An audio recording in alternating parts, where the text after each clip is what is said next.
esta serie de 3 enseñanzas solamente, donde pues he tratado de abarcar un poquito acerca de lo que representa ser un discípulo de Cristo, señales, evidencias. Hace rato hablábamos de lo que vamos a encontrar a lo largo de nuestro caminar en la fe. Y ahorita vamos a tocar un punto que es trascendental porque en el camino precisamente vamos a encontrar muchas dificultades. O sea, no van a dejar de existir las dificultades. Y precisamente así se llama esta enseñanza, obstáculos en el camino.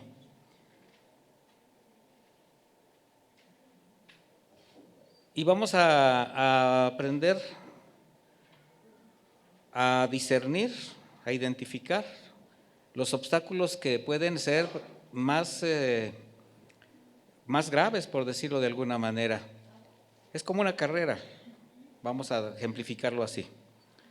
Mateo 28, 18, estamos tomando como base esta escritura. Y dice: el Señor Jesús se acercó a ellos y les habló diciendo: toda autoridad me ha sido dada en el cielo y en la tierra.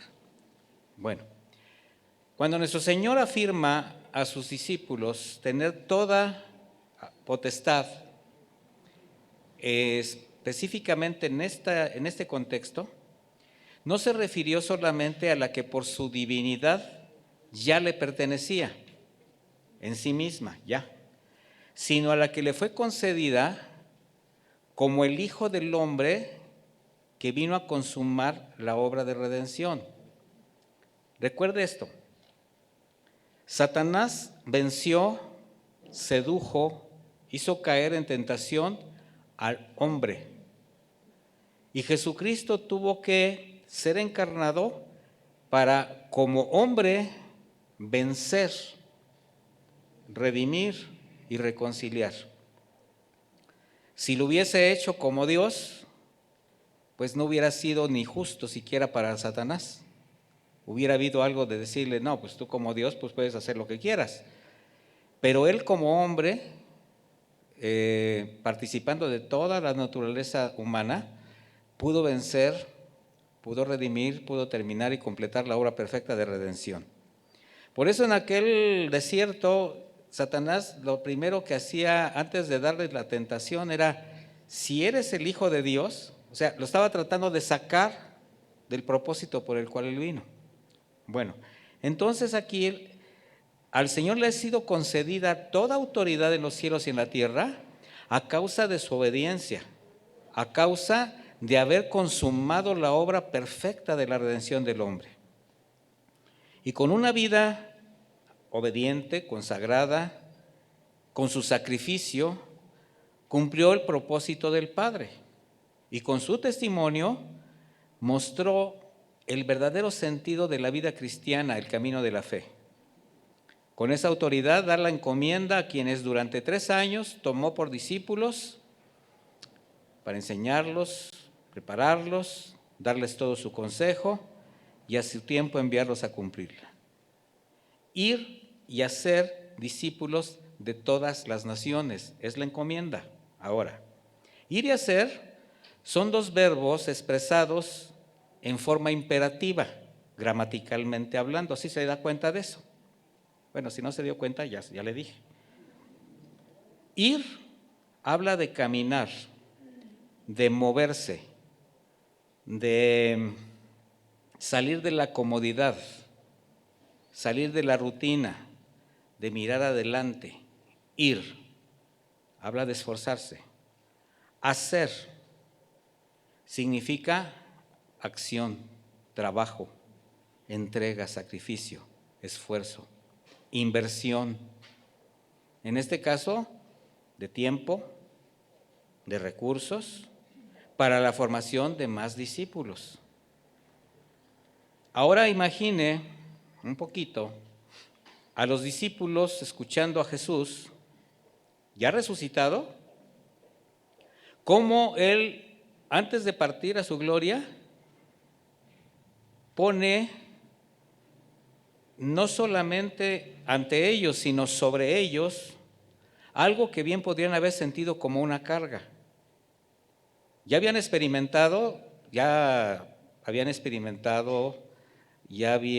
practicado, ya habían sido enseñados, pero ahora van solos.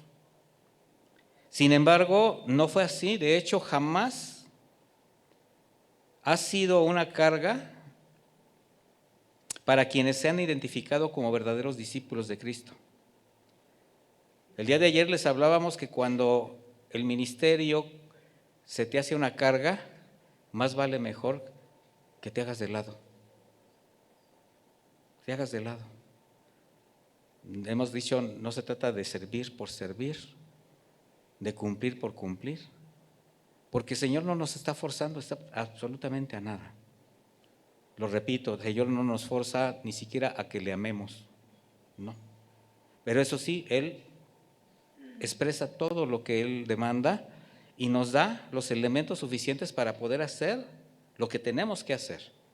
Ahora, quienes se han identificado con Cristo al conocer, a creer en sus palabras, pues comenzaron esta obra. Y el Señor, junto con la comisión, les da razones sólidas para creer, para trabajar. También les da los recursos necesarios para hacerlo, convencidos de saber en quién están confiando. ¿A qué voy? De que la orden de ir y hacer estaba respaldada por el Señor con 3 años de trabajo, de preparación. Estamos hablando de 3 años de preparación, mis hermanos, que no fueron nada fáciles, no fueron sencillos, mucho menos para los discípulos. Si ustedes conocen el Evangelio, los 4 Evangelios, y analizan un poquito el caminar de los discípulos cerca de Jesús, cómo los enseñaba, cómo les daba ejemplo, cómo los iba llevando de la mano, cómo los exhibía en su condición natural de inmadurez. ¿Recuerdan cuando llegó un hombre con un hijo endemoniado que decía que el demonio lo echaba al fuego y lo quería asesinar, pero nada más encontró a algunos de sus discípulos porque el Señor estaba con Jacobo, Juan y Pedro en el monte de la Transfiguración? ¿Se acuerdan? Y el Señor ahí, se transforma.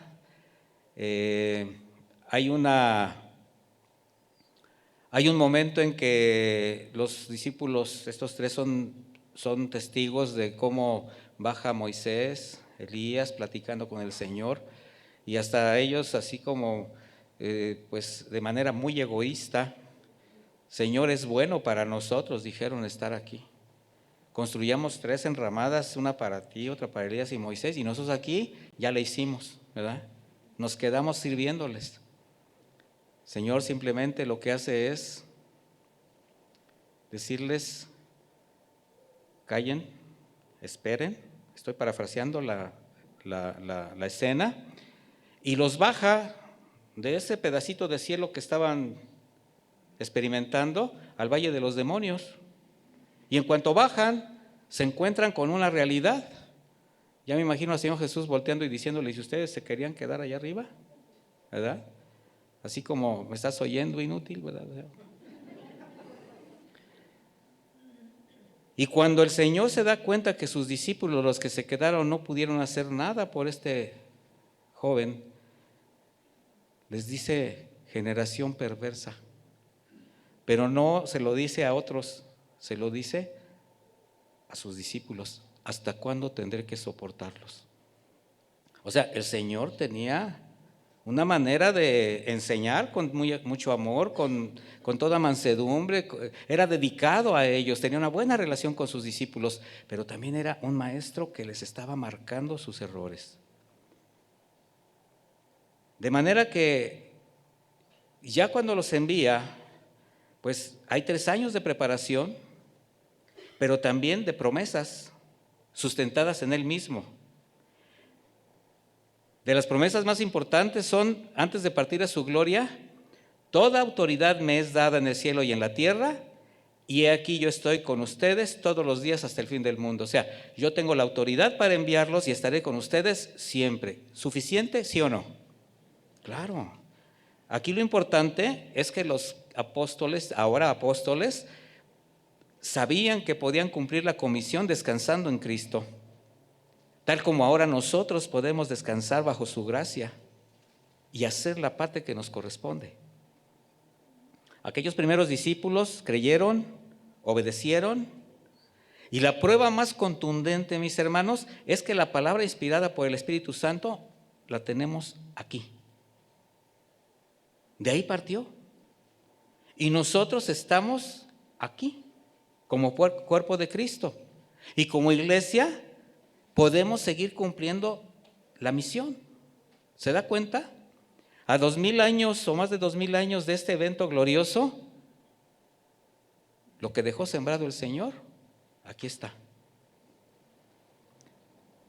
Ahora, ¿será que con toda esta provisión del Señor, sus promesas, sus enseñanzas, los discípulos nos podemos desanimar, podemos encontrar obstáculos en el camino?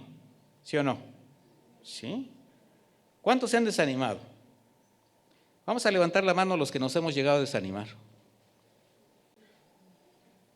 ¿Será eso para condenarnos? No, somos seres humanos. Y el Señor no se olvida que somos polvo y sigue extendiendo la misericordia. Sin embargo, es muy importante que aprendamos a descansar en Él, lo que hablábamos hace un momento, en su palabra, en el poder de su fuerza. Y un primer obstáculo que tenemos que librar es comprender algo, mis hermanos. Jesucristo no le dio la encomienda a la iglesia de convertir a la gente. Esa es una obra del Espíritu Santo. Y a veces el cristiano, el creyente, se afana mucho porque las personas no responden al Evangelio en el momento que se les presenta y se frustran. ¿Cuántos de ustedes se han frustrado porque llevan predicando el Evangelio a determinadas personas y están así, y ya como que ya perdieron toda esperanza? Es más, como que ya pasaron el límite. Ya llegaron al punto de que les dijeron, ya deja de estarme molestando. Ya no quiero saber nada de lo que me estás diciendo. ¿Ya han hecho ustedes que blasfemen el nombre de Jesús? Están tirando las perlas a los cerdos y ellos se están volviendo contra ustedes y están pisoteando el Evangelio. ¿Por qué cree que el Señor dio ese ejemplo? Porque nosotros solamente somos sembradores, aunque sea con lágrimas. Y es el Espíritu Santo el que convence de pecado, de justicia y de juicio. Y esa es una convicción que tenemos que tener. Es un obstáculo que tenemos que librar. Confiar en que la obra es de Dios. Usted siembre y luego riegue y abone, pero con sabiduría. Y deje que Dios trate con cada persona. Ya en alguna ocasión yo les platiqué aquí, no tanto mi testimonio, pero sí cómo llegué yo a la fe. Yo tenía 2 hermanos, le digo tenía porque mi hermano falleció hace 2 años, menor que yo, y él fue el que me compartió el Evangelio, se lo compartió también a mi hermana, y ellos se convirtieron, o sea, ellos, y pasaron 14 años para que yo llegara a la fe. ¿Y sabe qué hice durante esos 14 años? Me la pasé no solo rechazando el Evangelio, sino rechazándolos a ellos hasta como familia. Pasaron en ocasiones años, 3, 4 años sin verlos, porque yo decía, no quiero que me estén hablando de su Cristo. O sea, a ese grado. Mi esposa me decía que yo era el Saulo de Guanajuato, porque era yo bien agresivo con los... ¿De verdad? Bueno, llegó un momento que mi hermano con mucha sabiduría me dice, ya cuando yo ya estaba incluso ya pastoreando, me dice, te voy a decir algo que yo hice. Literalmente te mandé al diablo. Dice, yo le dije al Señor, Señor, yo ya le compartí a mi hermano, ya me esforcé, oro por él, pero si se lo ha de llevar el diablo, que se lo lleve. Le digo, ¿así oraste? Dice, sí. Le digo, pues gracias, le digo, porque el Señor te oyó, pero dijo, no se lo va a llevar el diablo.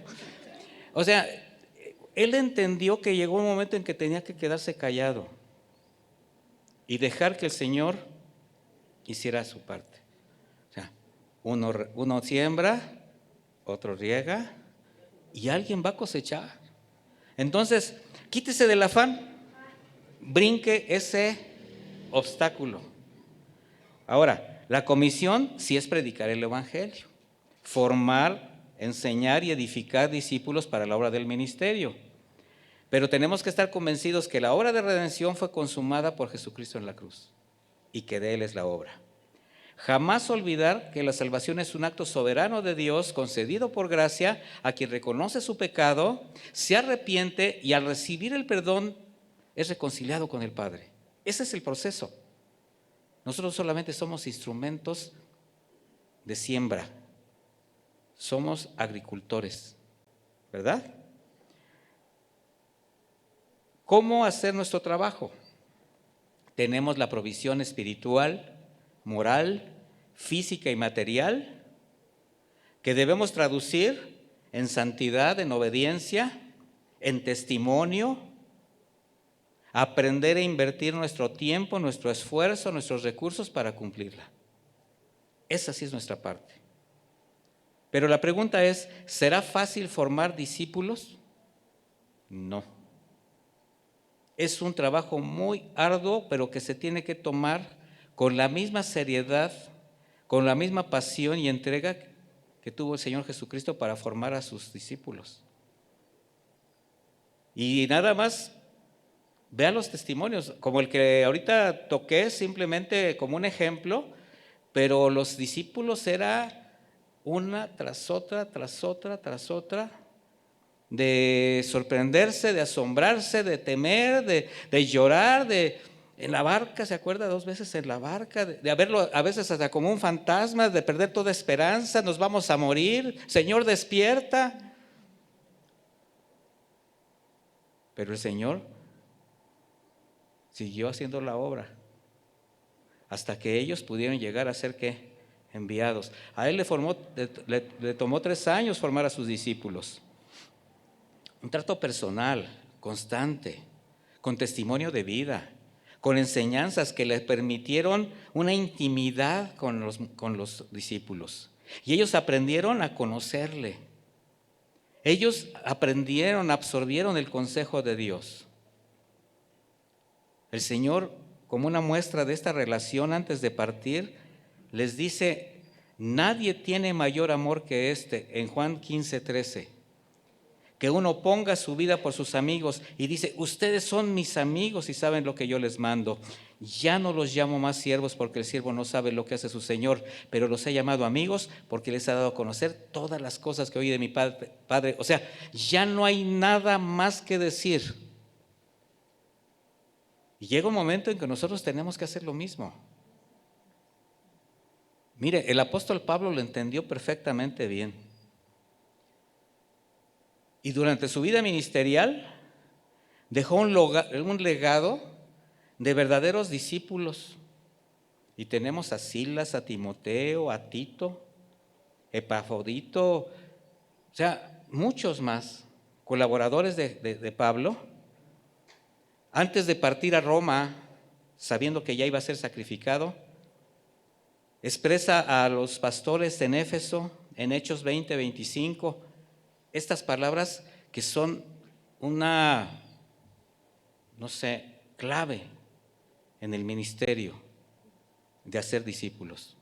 Dice, ahora, he aquí yo sé que ninguno de todos ustedes, entre los cuales he pasado predicando el reino, volverá a ver mi cara. Por tanto, yo declaro ante ustedes en el día de hoy que soy limpio de la sangre de todos. O sea, él estaba consciente de que les había expresado todo. Porque no he rehuido el anunciarles todo el consejo de Dios. Primero establece que él les dio todo lo que el Señor le había dado. Pero ahora en el versículo 28 les dice, tengan cuidado por ustedes mismos y por todo el rebaño sobre el cual el Espíritu Santo les ha puesto como pastores. O sea, yo ya les di todo lo que necesitan, pero tengan cuidado por ustedes mismos. O sea, el ministerio es personal. ¿Qué nos lleva a hacer a qué nos lleva este conocimiento? A que todo lo que el Señor está sembrando en cada uno de nosotros, en cada enseñanza, en cada predicación, en momentos como hoy, nosotros somos los responsables de administrar las palabras que el Señor nos está sembrando y ponerlas por obra. En contraste a la práctica de muchos que no consideran la importancia de ser portadores de un mensaje de dimensión eterna, como les decía, y levantan obstáculos en la vida de muchos creyentes. Mire, se dan muchos casos lamentables que sin asegurarse, incluso si son nacidos de nuevo, les llegan a integrar en algún ministerio con el riesgo que esto representa. La Escritura es clara al respecto: no un neófito, no sea que caiga en la condenación del diablo, que se llene de orgullo.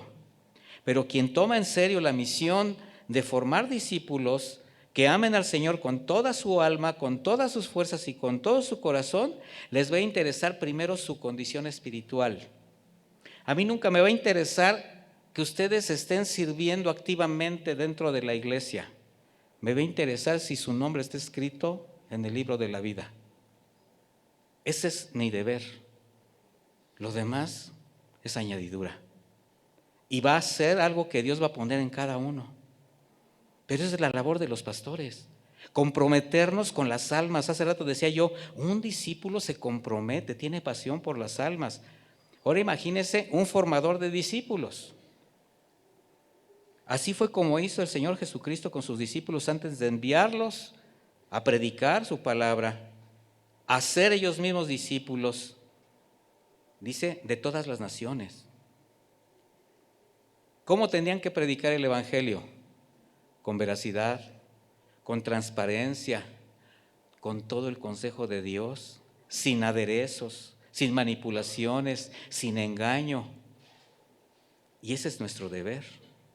La palabra naciones se tradujo del vocablo etnos, donde se deriva la palabra etnia. De manera que esta palabra significa personas. Esa es otra de las cosas que tenemos que entender. Cuando de repente escuchamos ir a predicar a todas las naciones, ya nos estamos viendo en Timbuktu, ¿verdad? Como misioneros. O cuando menos en Siracua. Ahí. El chiste es salir. No, mis hermanos, no se trata de eso. Habla de personas, no habla de lugares. Ahora, las personas habitan en lugares. Pero ¿sabe usted? ¿Quiere predicar el Evangelio? Nomás voltea a su alrededor. Así de simple. De todas las naciones, o sea, a todas las personas. Eso significa. Y a quienes crean, fórmenlos como discípulos, enseñándole que guarden, dice, todas las cosas que les dejé como un legado de amor y cuidado. Enseñándoles, este es otro punto. La palabra para enseñar es didasco, que significa enseñar sistemáticamente y con paciencia la Escritura. O sea, es invertir tiempo. Platicaba con Javier acerca de cómo ellos tienen desde el principio un proceso de instituto o de escuela bíblica que vaya que ha formado siervos. Hace rato le decía, yo voy a chismear tantito, Javier, pero yo le estaba diciendo a Javier con tanto gusto, porque yo conozco a la mayor parte de los servidores que están hoy, yo los conocí desde hace 11 años. Y le digo, mira lo que representa el haber hecho discípulos. Estos remanentes fieles son los que el Señor ha puesto para continuar la obra. Eso nos tiene que llenar de satisfacción, de gusto. ¿Y por qué fue posible? Porque se invirtió tiempo, se enseñó, Un proceso continuo donde los discípulos aprenden paso a paso la palabra de Dios para ser formados con los fundamentos de la fe, afirmar su conocimiento, afirmar sus convicciones, para que no sean niños fluctuantes. Por tanto, un predicador, pastor, maestro, evangelista no puede ni debe enseñar lo que le plazca, solamente por el ánimo de entretener o motivar a la gente para que se sienta bien. Eso es criminal. ¿Cree que estoy exagerando con mis términos? No, mi hermano, porque el Señor vino precisamente a mostrarnos el camino del discipulado. Una enseñanza manipulada y parcial siempre será deficiente. Y cuando involucra filosofías humanistas, tradiciones institucionales o doctrinas denominacionales, van a ser un gran obstáculo en el camino del creyente. ¿Sabe cuántas personas, cuántos creyentes, cuántos hermanos se han quedado tirados en el camino como ese hombre que asaltaron los ladrones a causa de una mala doctrina, de una mala enseñanza?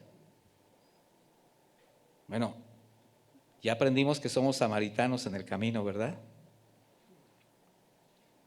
Qué gran pecado, qué condenación para quien hace tropezar a quienes el Señor acerca para ser salvos, no para ser abusados, no para ser engañados, sino para ser abrazados, para ser consolados, para ser edificados con la palabra de Dios.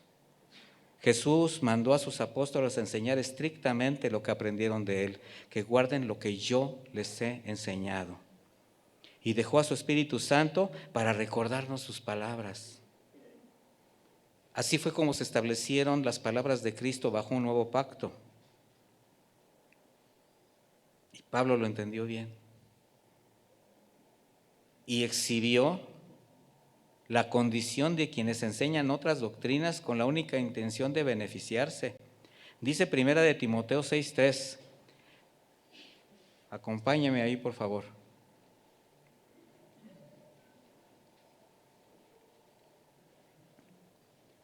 Si alguno enseña otra cosa y no se conforma a las sanas palabras de nuestro Señor Jesucristo y a la doctrina que es conforme a la piedad, fíjese, está envanecido, nada sabe y delira. ¿Quién es el que delira? El que tiene fiebre, el que está enloquecido, el que está, dice, y delira acerca de cuestiones y contiendas de palabras, de las cuales nacen envidias, pleitos, blasfemias, malas sospechas, necias rencillas entre hombres de mente corrupta, privados de la verdad, que tienen la piedad como fuente de ganancia. Este deslizamiento comienza por enseñar mal la palabra de Dios. Así de simple. Por eso les decía en la enseñanza anterior, si quitas la mirada de Jesús, si volteas la mirada de la cruz, te vas a empezar a deslizar. Es necesario que la palabra del Señor sea expuesta con temor reverente, enseñada con transparencia, con verdad. Lo contrario solamente va a producir simpatizantes de la fe, cristianos nominales, o sea, cristianos sin Cristo, falsos discípulos. Y eso es lamentable. Por eso Pablo dijo a Timoteo, predica a tiempo, fuera de tiempo, redarguya, reprende, exhorta con paciencia y doctrina. Dice, porque vendrán tiempos cuando las personas no soportarán la sana doctrina y solo desearán oír mensajes que agraden su alma. La sana doctrina es rechazada por quienes están esperando palabras motivadoras. A mí no me hable de eso, pastor. A mí dígame que me va a ir bien. A mí dígame que yo con declarar, decretar y confesar positivo, hasta me voy a casar con Miss Mundo. O sea, por tanto, todos los discípulos tenemos que esforzarnos en aprender, en permanecer y poner en práctica todo el consejo de Dios, para a su vez enseñarlo a quienes el Señor está acercándonos. Cuando el Señor dijo, si permanecemos en Él y su palabra, seremos verdaderamente sus discípulos, ¿qué está diciendo? Que caminar como Él y con él, en obediencia a los mandamientos de Dios, va a representar ser su discípulo.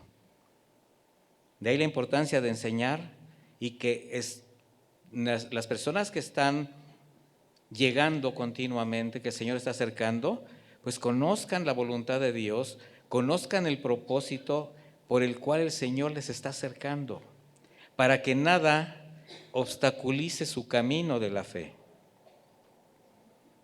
Es muy importante, mis hermanos, que aprendamos la palabra de Dios, porque es la que nos va a llevar a identificar cualquier argumento que se levante en contra del conocimiento de Dios. Es el que nos va a llevar a derribar los argumentos. Pero ¿se acuerda de la enseñanza en la mañana cuando hablábamos de amoldarse al mundo?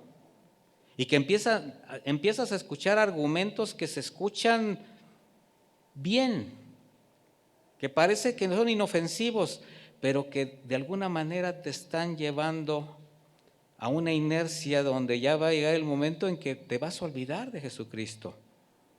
Un discípulo que ha experimentado la gracia y la misericordia del Señor sabe que Dios vomita a los tibios. ¿Sí sabían ustedes eso?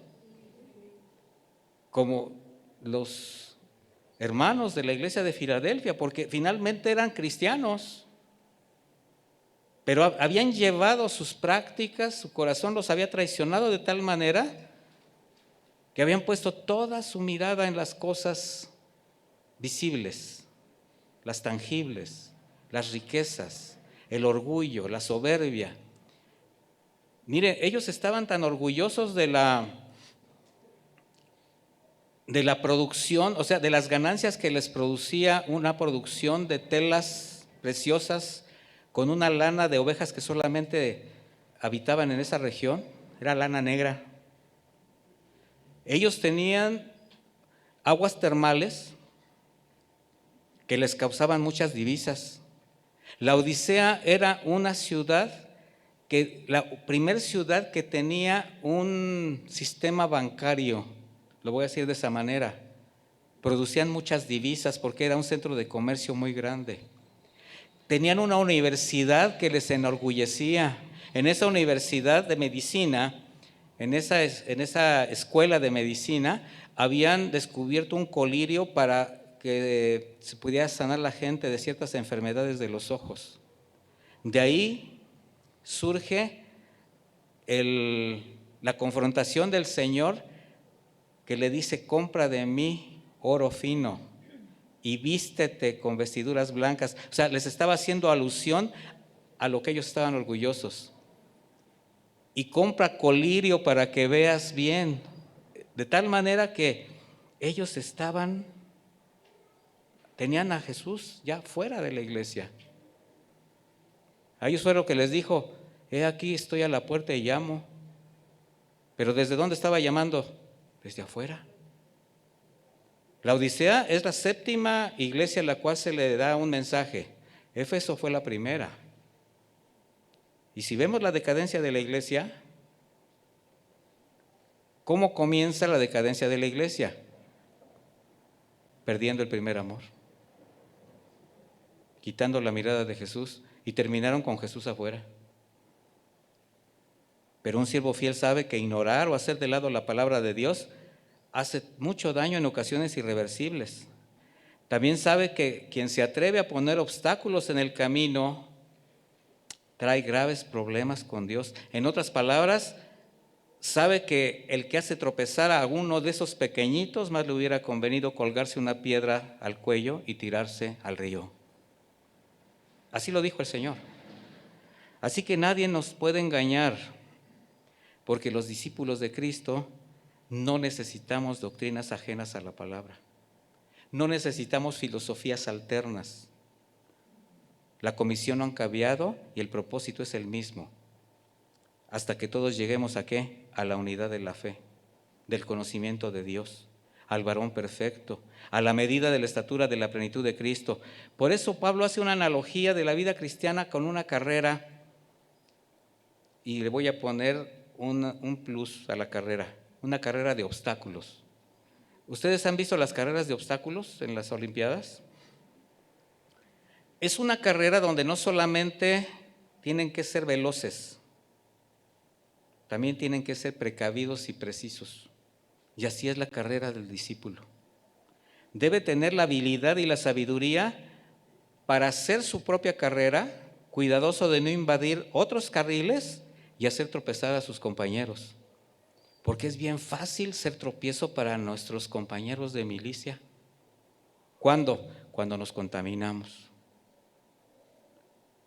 Cuando abrimos la mirada y los oídos a cosas que nos llaman la atención y después nos atrevemos a empezarlas a compartir entre hermanos que están firmes, y si no están tan firmes los podemos desviar. Hay que tener mucho cuidado en lo que leemos, hay que tener mucho cuidado en lo que creemos.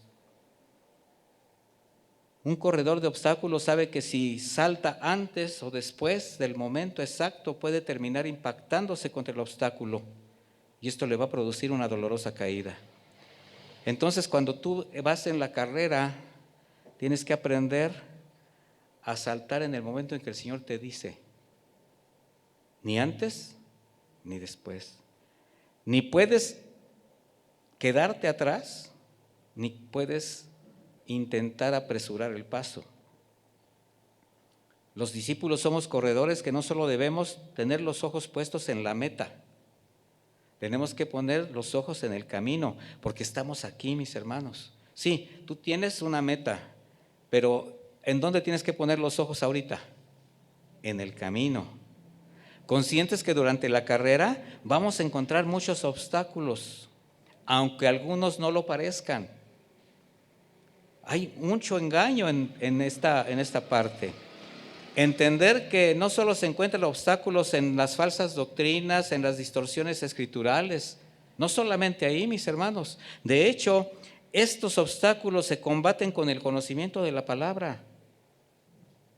Pero hay obstáculos mucho más peligrosos en la vida del discípulo, que no solamente le pueden ser tropiezos, sino ocasión de caer. Por ejemplo, cuando se deja llevar por sus sentimientos, por sus emociones, por sus relaciones afectivas, por sus lazos familiares. Ese es un punto muy difícil. Lucas 14:26 dice, si alguno viene a mí y no aborrece a su padre, a su madre, mujer, hijos, hermanos y hermanas, aún también su propia vida, no puede ser mi discípulo. ¿Y sabe qué? Hay quien ha criticado estas palabras cuando no entienden el contexto, cuando no se entiende la raíz del idioma en que fue expuesta. Cuando Jesús afirma, si no aborreces a tus parientes, no puedes ser su discípulo, no está diciendo que odies a todas esas personas que amas, no. La palabra aborrecer no es rechazar. La palabra aborrecer significa amar menos, preferir menos. Jesús dice entonces que si alguien desea seguirle y le ama menos que cualquier afecto personal, le será muy difícil caminar con él como un discípulo fiel. Ahora te voy a preguntar, ¿qué es más conveniente? ¿Que tú ames más a Jesús o a tu familia? ¿Ya lo dudaron? Entonces dígalo. Yo estoy tan convencido y no me pongo celoso que mi esposa ame profundamente al Señor Jesucristo. Más que a mí, absolutamente. Porque el solo hecho de que lo ame a Él representa un beneficio para mí. Porque jamás se va a atrever a faltar a su Señor. Y va a ser una esposa fiel, honorable, digna, porque se va a presentar delante del Señor. ¿A quién le conviene? Pues a mí. ¿A quién le conviene si sabemos el caso para todos? Pues a nosotros. Entonces, mis hermanos, qué importante es que el Señor nos haya establecido, si alguien no ama menos, no puede ser mi discípulo.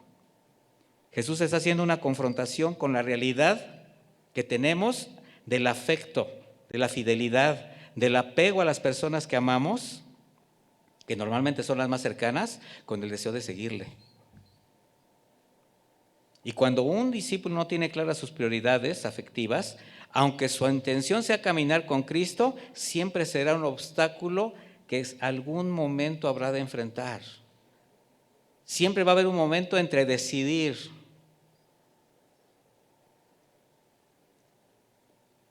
Está buena la exposición, porque yo sé que esto no es fácil.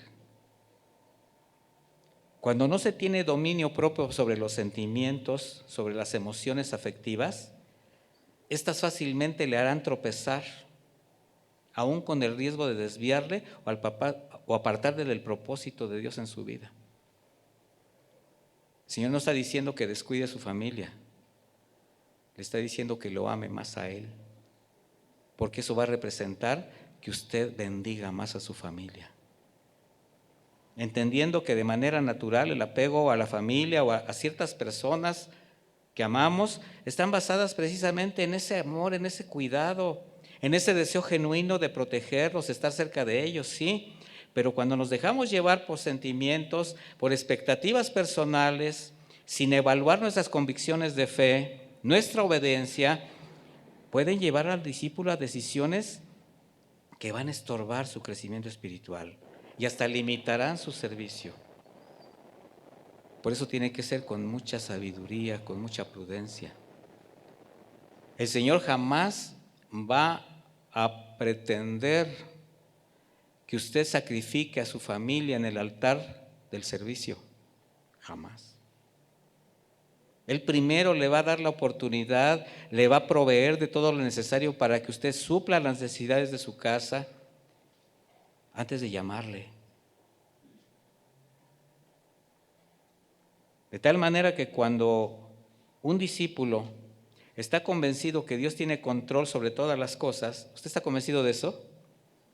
Que tiene cuidado de todo su entorno, entonces usted la va a poder poner por encima de sus afectos, de sus recursos y aún de su vida, porque sabe que el Señor no lo va a desamparar, que usted puede confiar en Él, que por seguir a Jesús jamás será avergonzado.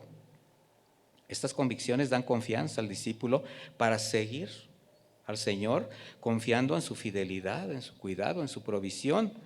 Y esto, mis hermanos, representa un valioso testimonio para afirmar la fe precisamente de los que son testigos de su caminar.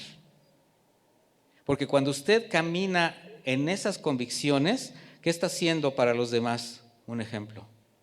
Le está diciendo a los demás, sí se puede caminar con el Señor, sí podemos confiar en Dios.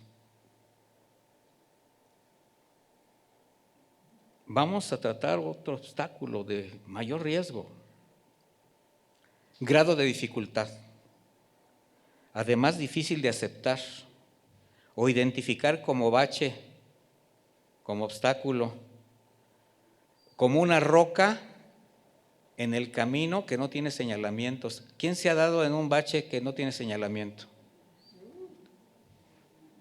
Dice. Y se siente terrible, ¿verdad?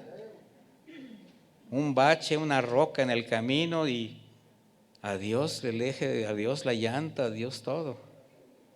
Bueno, este bache se llama ego, se llama yo, soy yo. Este bache lo ves todos los días en el espejo. Tenemos que entender que todos tenemos una personalidad, un carácter, cualidades, talentos, que normalmente nos gusta presumir.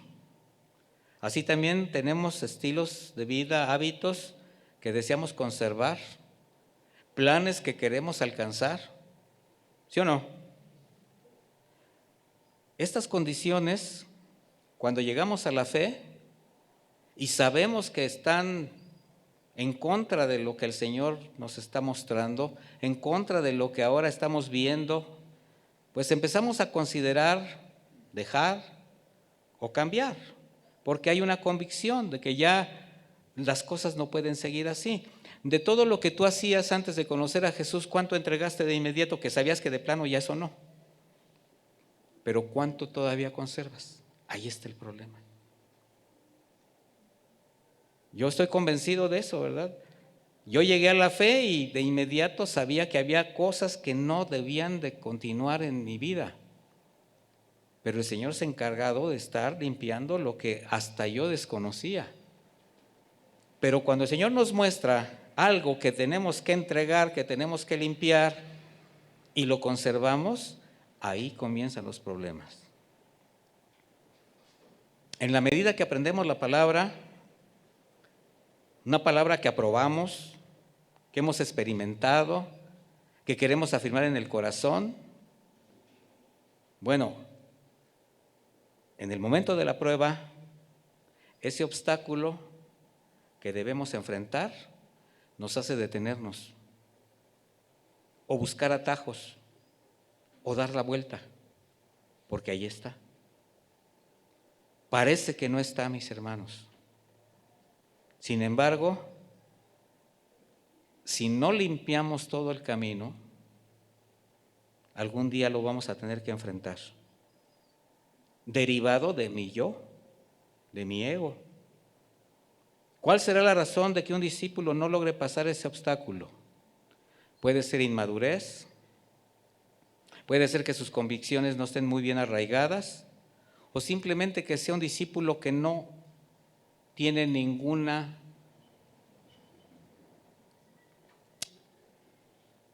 no tanto necesidad, sino voluntad de negarse. Simplemente está contento con eso. Lo considera tan importante que no lo quiere entregar. Lucas 9:23, y decía a todos: si alguno quiere venir en pos de mí, niéguese a sí mismo, tome su cruz cada día y sígame, porque todo el que quiera salvar su vida la perderá, y todo el que pierda su vida por causa de mí la salvará. ¿Qué está enseñándole el Señor a sus discípulos con respecto al yo? Mire, la necesidad de negarse para seguirle.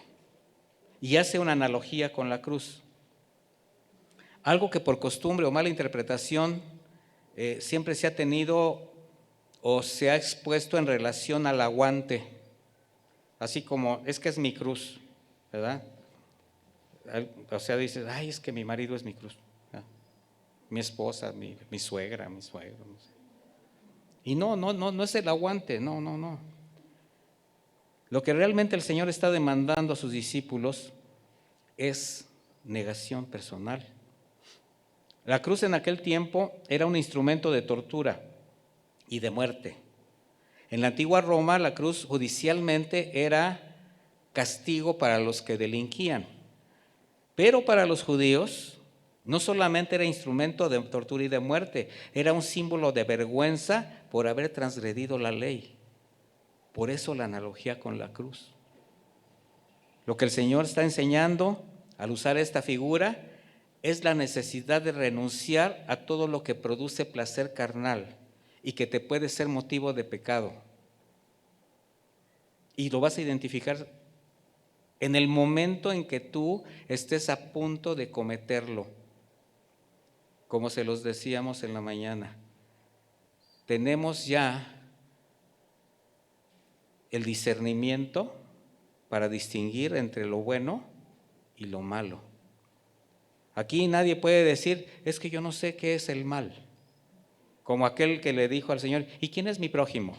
O sea, son preguntas que no tienen sentido, mi hermano. Usted sí sabe lo que no debe hacer. ¿Sí lo sabe o no lo sabe? Y sí sabe lo que tiene que hacer. Entonces, ¿por qué no lo hacemos? Porque no nos negamos. Porque estamos atesorando de una manera imprudente algo que nos está dañando constantemente. Es como que si te están diagnosticando una enfermedad terminal y no haces nada. No haces nada. Dices, no, pues está bien, estoy re feliz con mi lepra.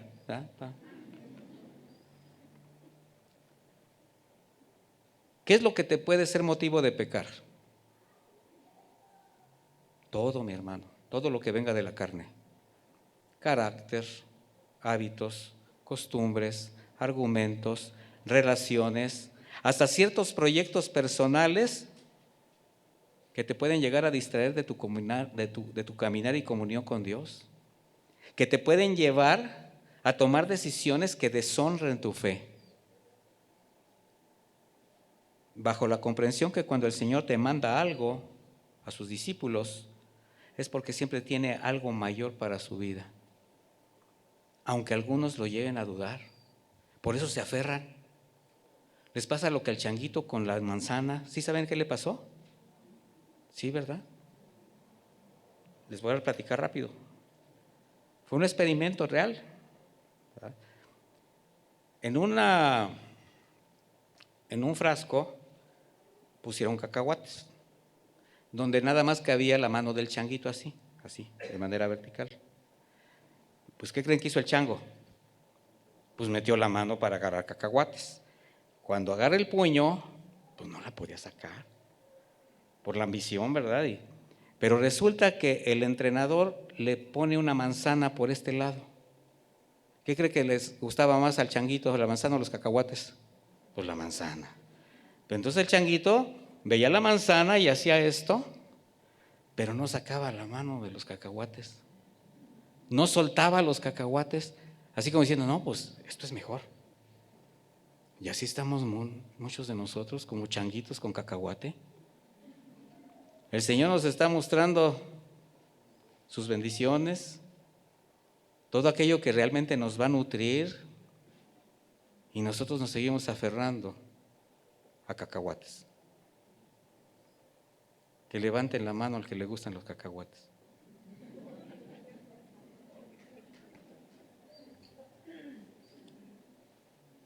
Y esto es cuando la mente y el corazón se rigen por sentimientos, mi hermano, por emociones, por todo aquello que te da placer, o simplemente por conservar la comodidad de lo habitual.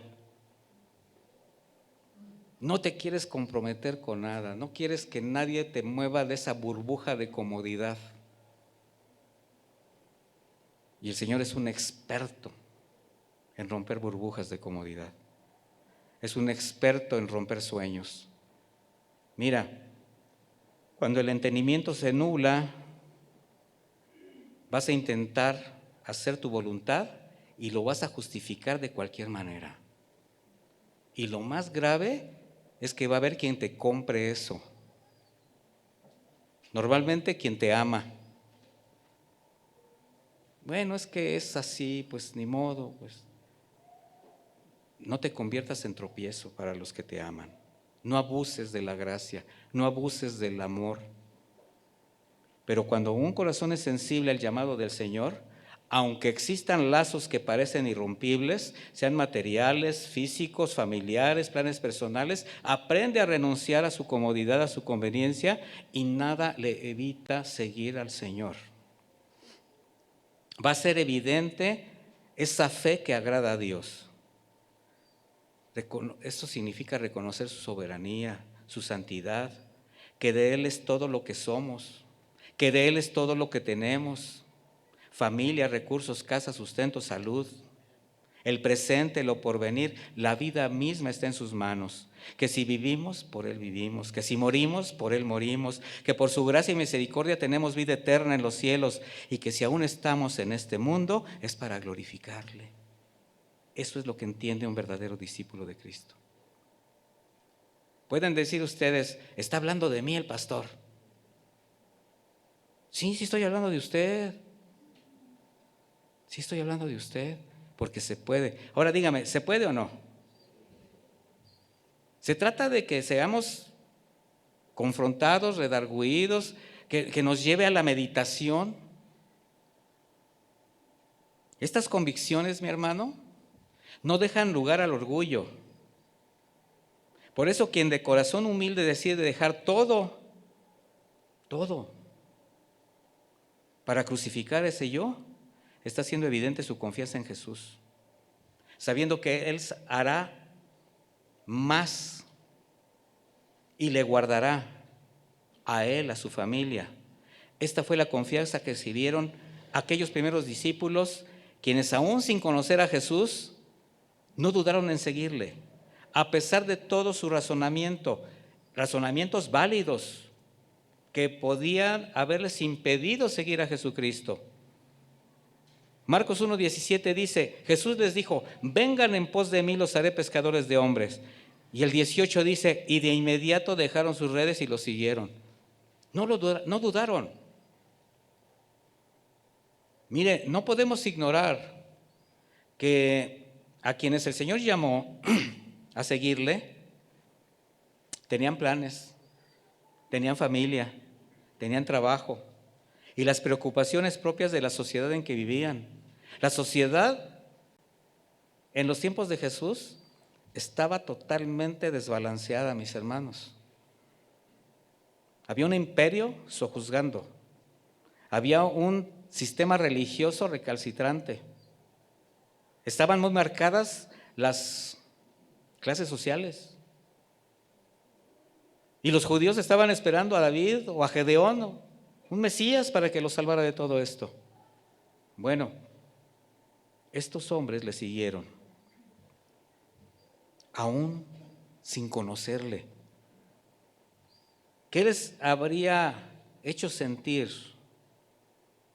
las palabras de Jesús? Yo nada más me pongo a pensar, ¿se imaginan al Señor diciendo, sígueme? Ese rostro, esa sonrisa, esa calidez en su mirada, cautivante. ¿Se podría usted imaginar la ternura de sus palabras? Sígueme. Dejaron sus redes. Confiaron en Él, a pesar que no solamente significaba dejar sus planes inmediatos, también debían de considerar los cambios que afectarían su forma de vida, su familia, pero el Señor jamás desamparó a nadie. ¿Podrían imaginar la lucha en la mente y el corazón que debió haberse librado en Simón, en Andrés, en Juan, Jacobo y todos los discípulos para poder decidir seguir a Jesús? Cuando lo leemos de corridito, así como que se ve muy romántico, pero pónganse en su lugar. Vamos a ver un pasaje que nos permite ver cómo los discípulos pudieron darse cuenta de quién era Jesús. Vaya conmigo a Lucas 5:1, ya casi terminamos. Acabo que me dijeron que terminaba aquí a las 12 de la noche el servicio, que así como la Cenicienta. Lucas 5:1.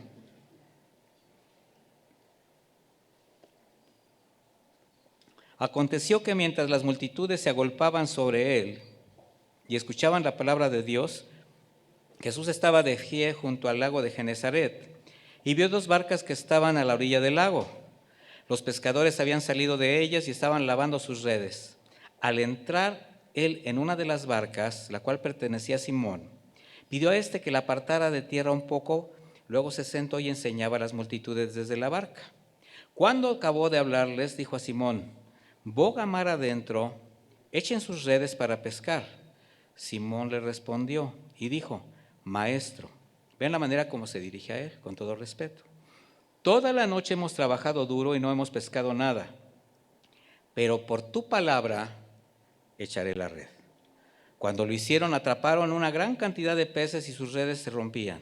Hicieron señas a sus compañeros que estaban en la otra barca para que vinieran a ayudarles y vinieron. Llenaron ambas barcas de manera que se hundían. Y Simón, al verlo, cayó de rodillas ante Jesús exclamando, apártate de mí, Señor, que soy hombre pecador. Por la pesca que habían logrado, el temor se apoderó de Pedro y todos los que estaban con él. De igual manera, Jacobo y Juan, hijos de Zebedeo, que eran compañeros de Simón, entonces Jesús les dijo, no teman, de aquí en adelante serán pescadores de hombres. Después de sacar las barcas a tierra, lo dejaron todo y lo siguieron. ¿Se dan cuenta que el Señor les dejó una provisión bien grande de peces antes de que se fueran con Él? O sea, ese es un principio que pues el Señor tiene siempre en su corazón. Siempre va a proveer para los nuestros. Bueno, meditemos la escena. Una multitud reunida para oír las palabras del Señor. Jesús sube a una barca para enseñar con más libertad. El pasaje no dice que enseñaba, pero su púlpito fue una barca de un pescador que había trabajado toda la noche y no había conseguido pescar nada. Al terminar se dirige al dueño de la barca y le da una extraña orden, quizás absurda. Le voy a decir por qué. Debido a la experiencia de los pescadores, era ilógico que se pudiera tener una pesca a mediodía. ¿Cuándo fue que ellos estuvieron trabajando? Toda la noche. ¿Sí se ve usted que se pesca de noche? La atracción de la luna hacia los peces los hace que eleven, ¿verdad?, a la superficie. Bueno, le dice, boga mar adentro, a mediodía, cansados. Una orden extraña, pero comprensible, porque venía de un hombre más conocido como carpintero y maestro de la palabra. No debía saber nada de pesca, pensó Pedro. Por eso Simón no responde de inmediato con un sí. Simplemente le trata de aclarar primero a Jesús: Señor, hemos pescado toda la noche. Le está diciendo algo así como: se pesca de noche, Señor. Pero a pesar de eso, le dice: en tu palabra, por tu palabra echaré la red. ¿Por cuál palabra? Por la que acababa de escuchar en la barca. ¿Quién era el más cercano al púlpito? Pedro. Allí estaba. ¿Qué escuchó Pedro en esa conferencia, en esa enseñanza? Pero lo que escuchó le cautivó. Entonces dijo: pues Señor, por lo que acabo de escuchar, pues voy a obedecer. Bueno, vamos a anotar unos detalles. No dicen tu nombre. O sea, no sabía nada de quién era Jesús. O sea, porque hay quien ha enseñado que dice: en tu nombre echaré la... No, dice: por tu palabra. Se dirige a Jesús como maestro, no como Señor. Obedece una extraña orden y obedece a medias, porque el Señor dijo: echen sus redes, o sea, váyanse con todo. Y Simón dice: echaré la red. O sea, hay que ver cómo están los detalles de la conversación. Finalmente ha de haber dicho: bueno, pues ¿qué pierdo, verdad? Pues la he hecho. Ahora, la obediencia, aunque a medias, de Simón, le permitió ver la magnitud de una pesca milagrosa. Medio obedeció. Y el Señor así es. Siempre ha sido paciente con el hombre. Conoce nuestro corazón, también nuestras necesidades, nuestras debilidades. Por eso extiende su misericordia con nosotros, aunque seamos medios obedientes, aunque dudemos, aunque tengamos esa parte que nos falta entregar. Así es como vemos que el resultado de una orden extraña, una obediencia a medias, pues fue una pesca extraña que produjo una reacción extraña. Ahora el milagro pasa a segundo término. Y Simón, en lugar de alegrarse por la ganancia que representaba la pesca, sucede algo en su corazón y cae de rodillas, pronunciando unas palabras que sorprenden: apártate de mí, Señor, porque soy hombre pecador. O sea, ¿tenía algo que ver el contexto? No, mis hermanos, pero algo pasó en el corazón de Pedro. Una expresión extraña, porque si en realidad deseaba que Jesús se apartara, pues con que se hubiera ido con la pesca. Pero, mis hermanos, las palabras de Pedro, de Simón en este caso, todavía no le llamaban Pedro, reflejan la sencillez y la humildad de quien reconoce a Jesús por lo que es. Y ahora le dice: Señor, Señor, apártate de mí. Cambia la palabra maestro por Señor. Con esa actitud realmente le está expresando: Señor, yo no soy digno de estar delante de ti. Y me recuerda al profeta Isaías, cuando después de ver la gloria de Dios solamente tuvo aliento para decir: he aquí que soy hombre muerto. porque mis ojos han visto al Rey. Bueno, Jesús le dijo a Simón, no temas, desde ahora serás pescador de hombres. Y cuando trajeron a tierra las barcas, dejándolo todo, le siguieron.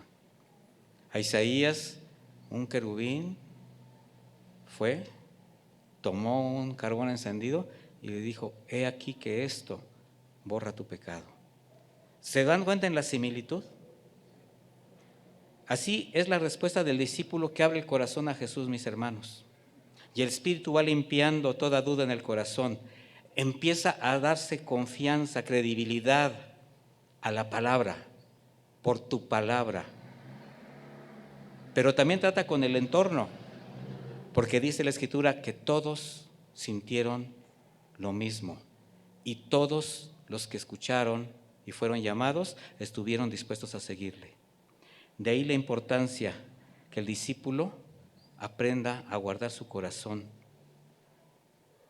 Mire, los obstáculos van a seguir siendo muchos, se van a presentar en el día a día y van a poner a prueba su fidelidad, tratarán de conmover su integridad moral, su honestidad.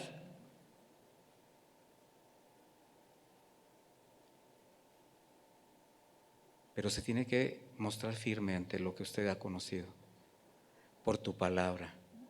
¿Cuánto tiempo lleva usted escuchando la palabra del Señor?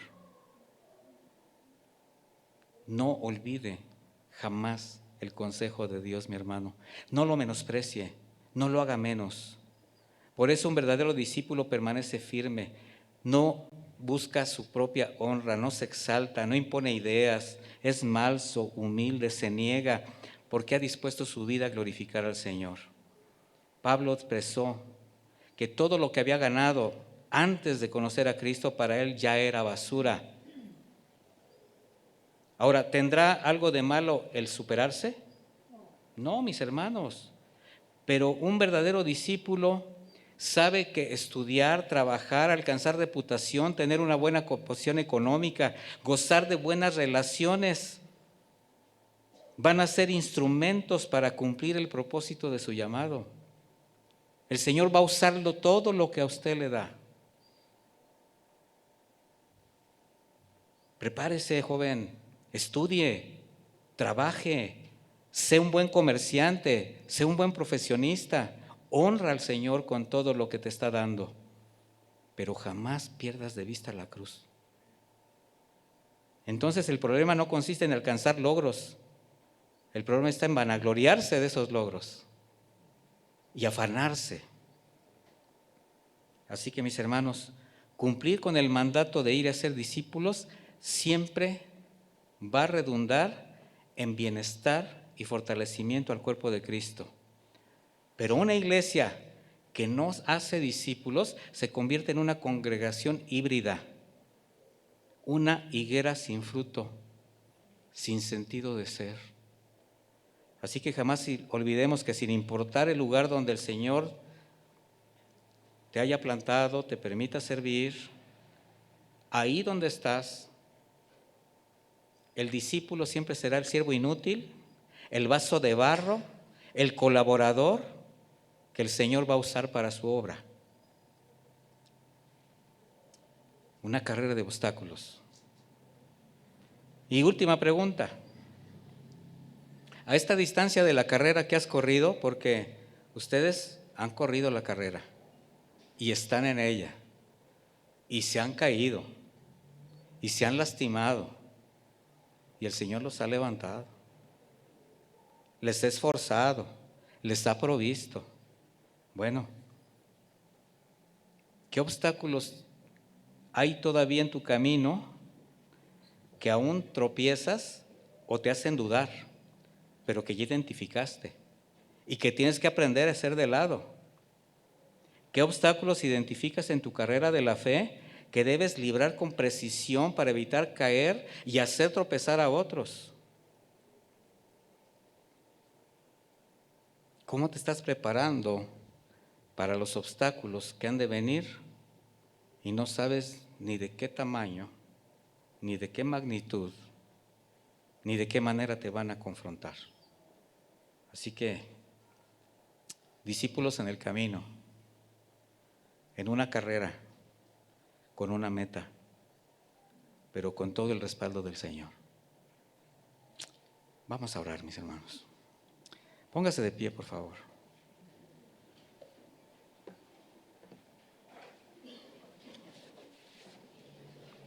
Yo te voy a invitar, mi hermano, a que si hay algo que el Señor te ha hablado durante estas enseñanzas acerca de discípulos verdaderos, lo medites, no lo hagas de lado, no te atrevas a rehuir, a hacer de lado el consejo de Dios. Toma fuerza, mi hermano, toma fuerza y da un paso de fe, porque seguramente lo que el Señor te ha demandado, seguramente lo que el Señor te ha mostrado, es algo que definitivamente, si te lo ha traído a la mente, si lo ha traído a la memoria, es porque no tienes que tratar. Quizás tu respuesta va a ser inmediata y digas: hasta aquí, Señor, gracias por la palabra, porque no es la primera vez que yo la escucho, porque no es la primera vez que me confrontas, y creo que hasta aquí, como dijo Pedro, basta ya. Pero si todavía tienes oportunidad de reflexionarlo y quieres hacerlo así, sopésalo, mi hermano. ¿Qué es más importante para ti? Establece tus prioridades. Y yo te voy a decir solamente algo para terminar. Seguir a Cristo jamás va a ser motivo de vergüenza para nadie. Vamos a hacer una oración. Padre, te damos gracias.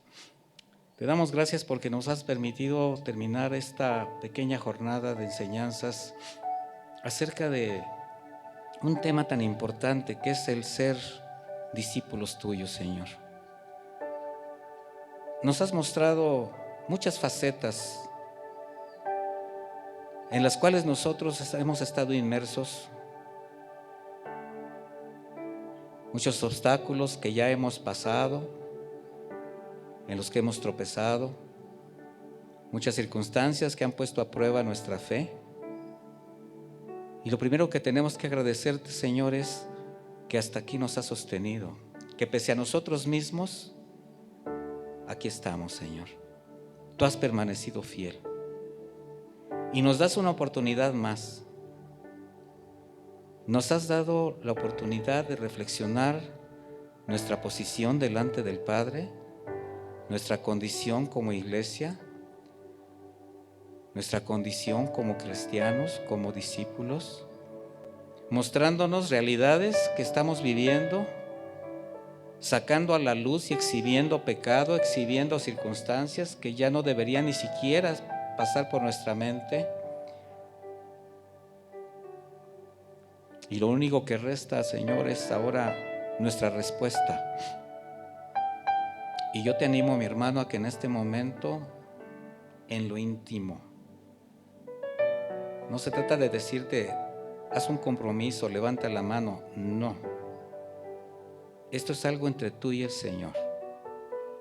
Él conoce tu corazón, Él sabe tus necesidades, Él conoce tus capacidades, Él te tiene en el hueco de su mano y se está brindando a ti como tu Salvador, como tu Señor, como tu proveedor, reiterando su promesa: estaré contigo hasta el fin de todos los tiempos. Así que, mi hermano, mi hermana, que sea un momento reflexivo para que te dé la oportunidad de entregar, de definirte. Si hay que arrepentirse, arrepiéntete. Si hay que pedir perdón, pide perdón. Si tienes que ir a reconciliarte con alguien, reconcíliate con esa persona. Si tienes que restaurar algo, restáuralo. No te quedes con esa carga. No vale la pena El Señor dijo: vengan a mí los que estén cargados, los que estén cansados, y yo los haré descansar. Aprendan de mí, que soy manso y humilde. Ponte mi yugo, ponte mis mandamientos, porque son fáciles de llevar. Quítate el yugo del pecado, el yugo de la rebeldía, el yugo de la desobediencia, de la soberbia. Quítatelo y aprende de mí, dice el Señor. Gracias, Padre, porque tú extiendes tu cuidado de manera impresionante, porque tú no dejas de extender tu cuidado a tu pueblo. Y mientras haya vida y esperanza. Así que aquí estamos, Señor. Tú conoces el corazón de cada uno de mis hermanos. Conoces sus necesidades, su medida de fe. Conoces todo de ellos. Así le dijiste a la iglesia: yo conozco tus obras. Así que, mis hermanos, aprovechen este tiempo de meditación, de reflexión, y que vengan tiempos mejores, pero en la presencia del Señor. Te agradecemos, Señor, por todo lo que representa para nosotros formar parte de tu cuerpo, lo que representa para nosotros ser tus hijos, tus ovejas, tu templo, tus piedras espirituales. Gracias, en el nombre de Jesús. Amén y amén.